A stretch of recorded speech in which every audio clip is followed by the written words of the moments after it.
There's a question that keeps resurfacing in conversations, in politics, in economic debates. Why doesn't Southeast Nigeria have a seaport? And more importantly, can it ever have one? Because in a country where access to the sea often determines economic power, this isn't just a geographical question. It's a question about opportunity, about development, about history, and about the future of millions of people. Today, we are not taking sides. We are not pushing sentiment. We are asking one question.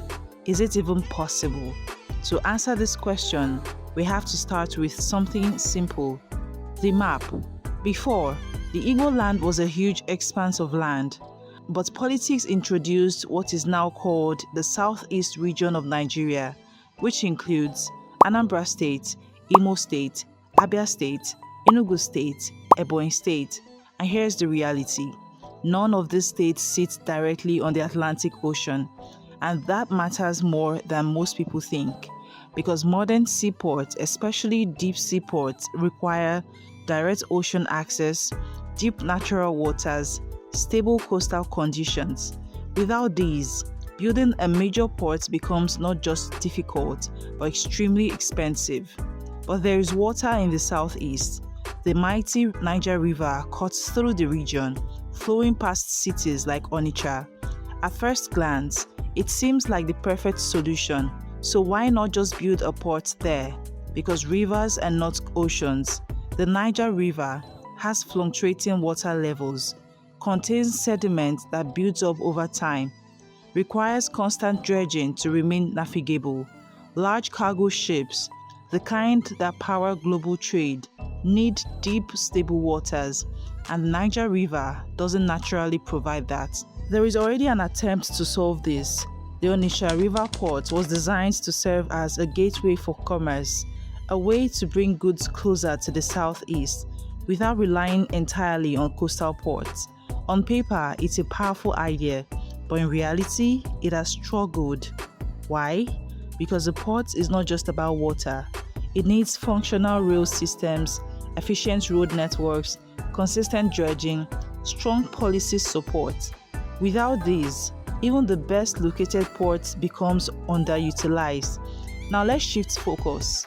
Nigeria already has major seaports located in coastal states like Lagos, Rivers State, Delta State.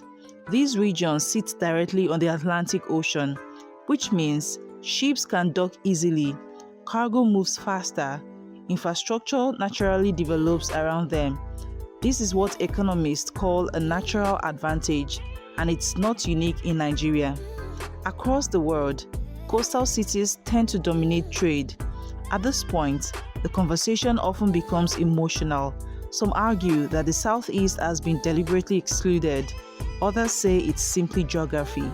The truth? It's a mix of both structural challenges and policy decisions. Yes, geography plays a major role, but infrastructure investment also matters, because even within limitations, development can still happen. So let's address the big question directly. Can a deep seaport be built in the southeast? Technically, anything is possible with enough money, but realistically, it would require massive land reclamation, artificial deep water engineering, billions of dollars in investment, and even then, it will still compete with already established ports. From an economic standpoint, that's a difficult case to justify. But here's where the conversation gets interesting. Because not having a seaport doesn't mean economic disadvantage is inevitable. In fact, many regions around the world thrive without direct sea access. How? By becoming logistics hubs. The Southeast already has major commercial cities like Onitsha and Aba, strong entrepreneurial networks, high trade volume. What it lacks is not activity, but infrastructure coordination. Instead of chasing an ocean port, there's another model: inland dry ports.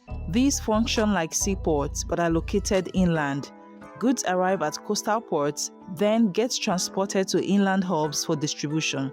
If properly developed, places like Onitsha, Aba, Nnewi could become major logistics centers, reducing congestion in coastal cities while boosting regional economies. But there's one critical piece missing: transportation. For inland systems to work, you need functional rail lines, efficient highways, integrated logistics systems. Without these, goods become expensive to move. And when transportation costs rise, businesses suffer. This is why infrastructure, not just ports, is the real conversation. Another overlooked strategy is collaboration. The Southeast doesn't exist in isolation. Nearby coastal states like River State, Akwa Ibom State already have or are developing port infrastructure. Instead of duplication, there's an opportunity for partnership through trade corridors, rail connections, shared logistics systems. This approach is often more efficient than starting from scratch. At its core, this is an economic decision. Every major infrastructure project must answer one question: will it pay off? Building a seaport is not just about pride, it's about trade volume, return on investment, long-term sustainability, and in many cases, improving existing systems delivers better returns than building entirely new ones. So maybe the question needs to change. Instead of asking, why doesn't the Southeast have a seaport? We should ask, what is the fastest way to unlock its economic potential? Because sometimes the solution is not what people expect. The idea of a Southeast seaport is very powerful. It represents access, opportunity, control over trade, but reality is more complex. Geography sets the stage, policy shapes the outcome, and infrastructure determines the future. So can the Southeast of Nigeria have a seaport? Maybe, but the bigger question is, does it need one to thrive? Because with the right strategy, the region could become something even more powerful.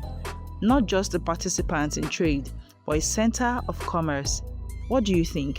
Is a seaport the missing piece, or is the real solution something deeper? Drop your thoughts in the comments.